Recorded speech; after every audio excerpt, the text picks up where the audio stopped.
How's it going, everybody? Welcome back to another episode of Dead Leg Media. And in this episode, this is going to be episode 2 of Project New York. And in this episode, we're going to take Project New York. We're going to take the rest of the modules that came in. We're going to fit them up in the bar. We're going to see how everything looks. And then hopefully, the bar will be complete and we can have some really nice shots of the bar just before we go into programming. Stay tuned. Alright, so we're going to recap real quick what we did in the first episode. In the first episode, we started the build for Project New York. Now, Project New York is going on a B4C Camaro New York State Police replica car. And for their car, they use a very specific length Lightbar, and it just so happens that I had one coming in that specific length. So this is a 43-inch bar, and what makes this the biggest difference is those extra inches that you lose from the 48 is a module that you lose. So you only get 5 rear-facing modules versus a traditional 6. So for the rear of this bar, from the passenger side we have red, red, blue, red, amber, blue, red. So what we're going to go ahead and do now is we're going to take the rest of the red modules, the front corner modules, the LR11 takedown lights, and their very vehicle-specific bracketry that was very hard to find, mind you. And we're going to go ahead and set the front of the bar up, set the alley lights up, make sure everything looks okay. We're going to test fit the top of the bar. We're going to test fit all the lenses, make sure everything looks okay.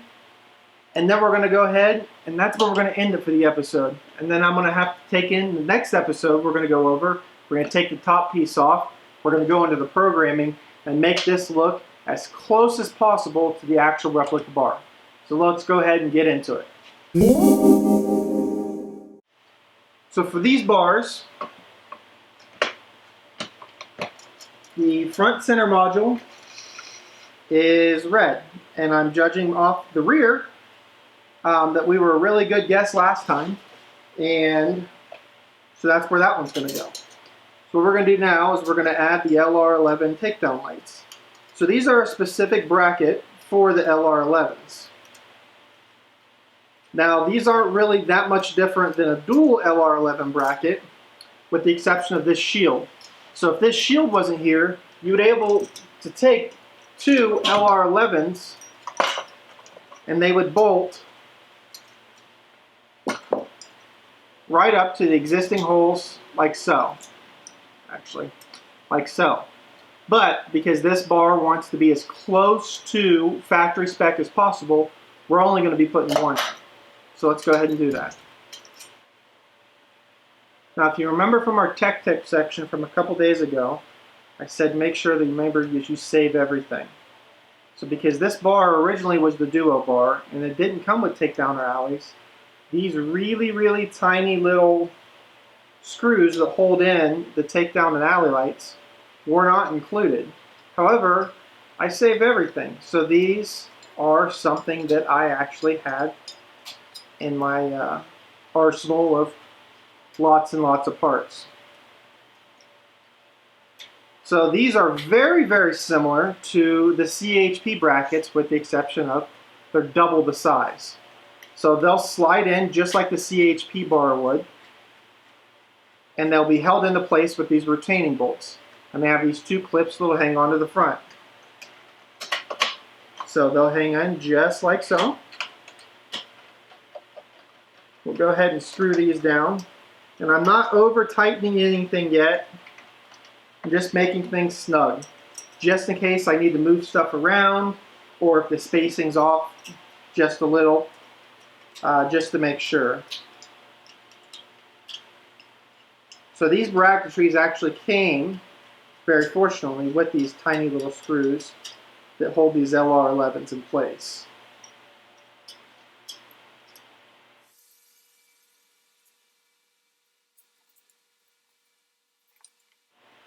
So one thing to note about these is on the harness from the WeCan board, they have a very specific plug for their takedown lights.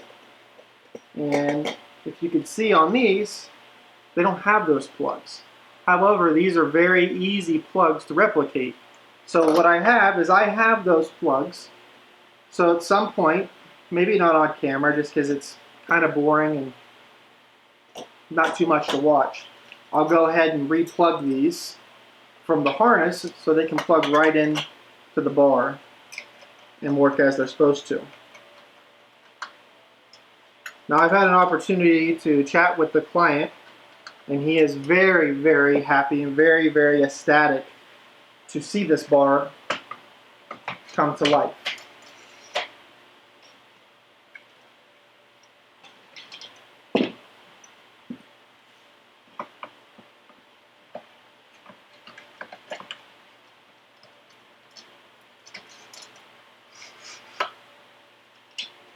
Now, if we were pretty good at guessing the other day, we might be really good at guessing now.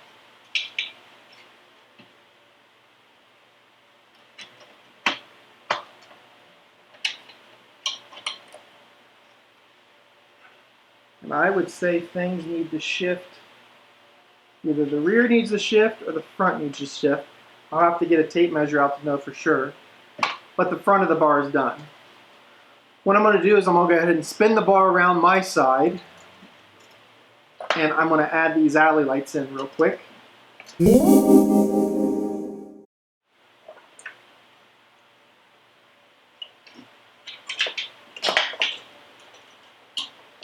Now, making these custom brackets for these, I'm still going to be able to do this with all the light heads in place. I don't need the light heads to come out to add the custom wiring harness. Oh, that's not in there correctly.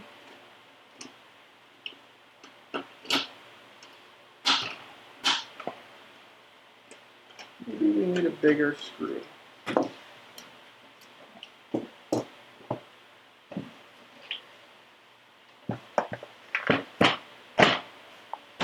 So I always keep most of my tools really close and really handy. It's a helpful thing to do, especially if you build all the time, and especially if you're by yourself all the time, that you're not getting up and getting down 500 times to look for things. So I think what I'm going to do is I'm going to pull this out.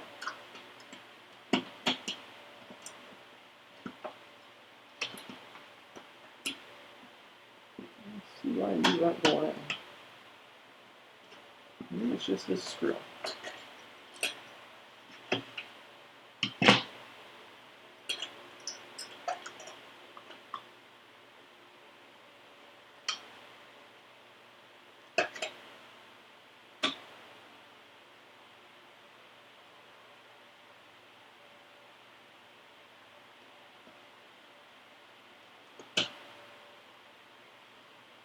Well, that one went in just fine. Might have been just the way that the light head was sitting in there. And I think we're right, because this other one went in just fine. So we'll go ahead and put the corner module back in. And remember, when you're moving your corners around, just make sure you watch out for your wiring harness so it doesn't get caught on the inside and make it difficult. Slide in. Alright, so I'm going to go ahead and flip this bar around to the other side. And I apologize for it being hot. It was, I believe, well over 100 degrees today here in Colorado. And at one point, this garage today was at 118 degrees. So I've waited till as late in the day as possible to get this shot for you guys.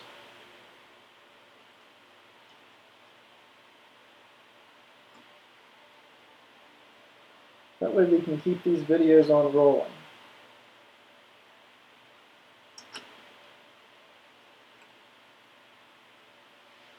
Okay.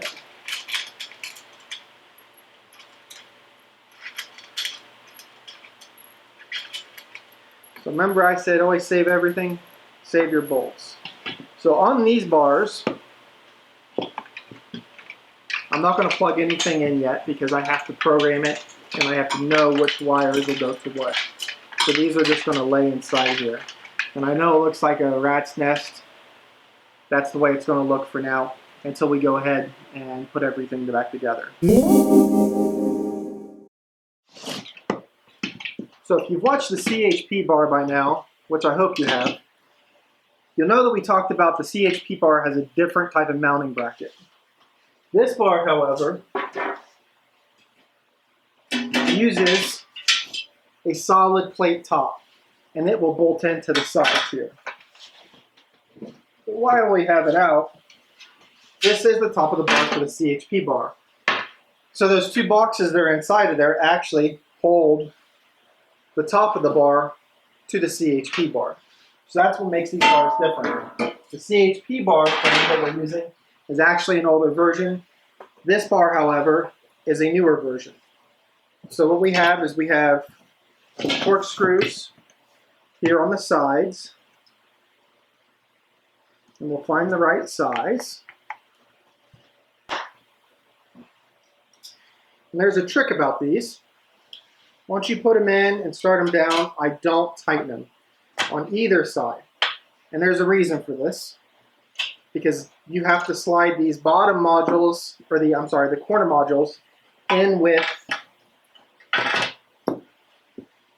the top frame. So the modules and the screws actually hold the top frame in together.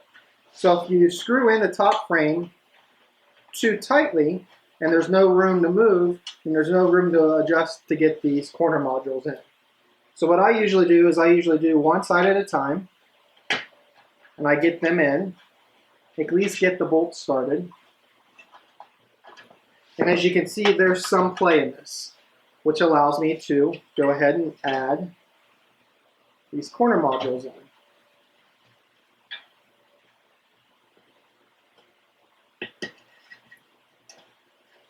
And that one went in relatively easy. And hopefully this side will do the same. And we're fortunate it does. So I'm not going to tighten these down yet. I'm going to spin the bar around and then do the other side.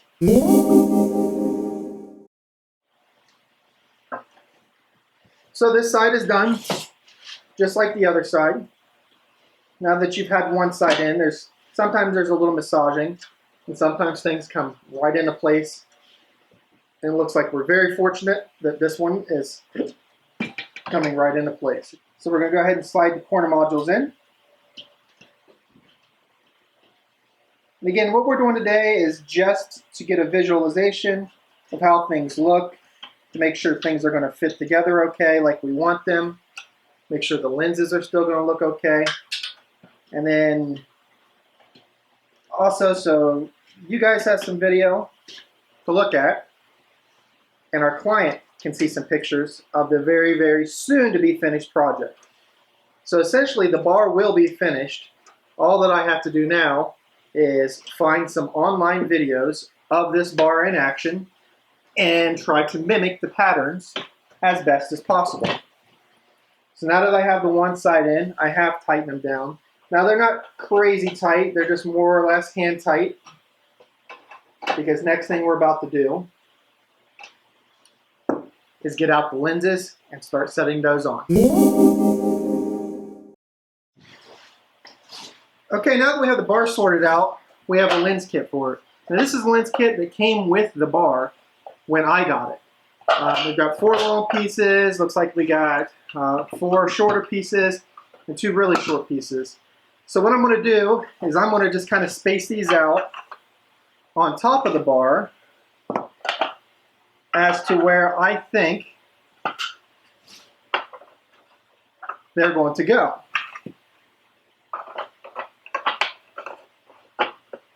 And I'm very fortunate that this is not the first bar I've built, and I got lucky. So this is how they're going to go. It's going to be a short, long, kind of medium deal. So we're going to go ahead and start putting these modules in. Now these just slide into grooves that are in the front of the frame. like so. Now one thing you will have is 1, 2, 3, 4. Is you will have 1, 2, 4. You'll have these spacers. So I go ahead and I put these spacers in as I'm putting in the different lenses. So the spacers collapse, and these keep the lenses tight. They keep the bar watertight as well. So we'll go ahead and slide the next one in.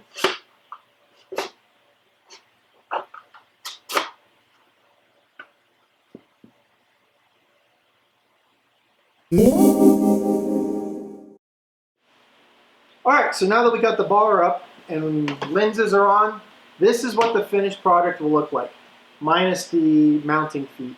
So to the front, as the client wanted, we have a red corner, a red corner, a red warning, an LR11, takedown light with the bracketry, because that was one of the key features in the pictures that he sent me of what he wanted the bar to look like. That was in there, and I wanted to make sure that that got incorporated, because if this is a replica car or a restoration car, part of the restoration is having it look as authentic as possible. And then we have the center red. Now when we flip to the back, all of our rear warning modules are there. So I'm going to try to remember off the top of my head here. We've got red, red, blue, red, amber, blue, red. This is exactly how the client wanted it. This bar is for a New York State Camaro. I'm not sure the dates that they were in service, but this is the bar that was on those Camaros. They had a couple different variants, a couple different variations of this bar, and a couple of different bars that were on them. But this was one of the last versions. And his is, I believe his is a 2002 Camaro BC4 package. So, now that we've got the bar done, what comes next? So, in the next video, we're going to take this inside where it's nice and air conditioned, and I am going to go ahead and I am going to build this bar in WeCan.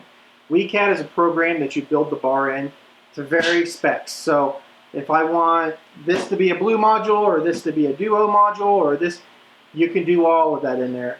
And I'm not going to go too in-depth in the WeCan, but I'm going to build this bar in WeCan. From WeCan, I'm going to export this bar to WeCan. WeCan is the programming box that we're going to use to flash this bar. This client doesn't have carbide or Cantrol or anything like that to where you would program the bar. So this bar will plug into a little box. That's where your comm wires are going to go to. And from those comm wires, instead of having the low current bars, have a giant pigtail wires, and those pigtail wires are the trigger wires for the different functions on the bar. With WeCan, you go to that box, you still have a big bundle of those wires, but every one of those wires is 100% programmable to do exactly what you want. So one wire, you want the takedowns to come on, add power to it, the takedowns come on. Alley light can come on independently, they can come on together. You can steady burn whatever you want, you can steady flash whatever you want. With this particular bar, you can go ahead and add traffic patterns if you want. I just got to talk with the client next to see exactly how he wants this bar programmed. And once I get that, then the next video will be programming this bar, sending this program to the WeCan bar. We'll go ahead and take it apart once more. We'll plug everything in. We'll go ahead and make the harnesses for the takedowns and alleys. And then we'll fire this thing up. I know that's what everyone's waiting for. They want to see lights flashing, just like I do. Also, Project NY, I've sent out the lights. They have been received by my guy that changes out the diodes, so I expect that to be done within a week. The lenses for the bar, for the rear bar, the duo bar, they have been shipped. I expect those to be here next week. So Project NY should be in this form next week as well. So stay tuned for that. So I appreciate you guys watching. We really appreciate you following these series. There's a lot of excitement from you guys, and it's making us excited. Jeremy and I, we stay up late at night talking about ideas and how excited we are to shoot these, to edit these, to get these out to you guys. So we're going to link our Facebook information in the description box below. If you have any questions specifically about this bar, or if you wanted to try to get a custom bar built, that's where you're going to get a hold of us at, and we can work with you. Pricing can be as low as $400 to $500, up to your wildest dream. And a lot of it is dependent on what you want in the bar, how rare the parts that you want in the bar, and that's if you want something like a Liberty One or something custom. If you're looking for something brand new, I can also help you out with that. Go through the same thing, go through us on Facebook, and we'll start to talk and figure out what you're wanting. But again, thanks for watching the video. At some point, I want to know where Jeremy's going to put the little subscribe thing. Please subscribe. It helps us. We meet all the matrix for YouTube to start helping promote us, except subscribers. So we need to hit 1,000 subscribers. And tonight I'm talking with Jeremy about possibly doing a giveaway for the 1,000 subscribers. So not just the 1,000 subscribers, but we'll take all the 1,000 subscribers that have been subscribed and possibly be giving a light away. Maybe a demo responder, maybe some ions. Maybe I build a custom bar just for you. We don't know yet, we haven't talked about it, but that's something that could happen. But we need to hit that 1,000 mark, and that's all up to you. And we greatly appreciate it. So again, from Dead Leg Media, myself and Jeremy, we appreciate you watching, and stay tuned for the next episode.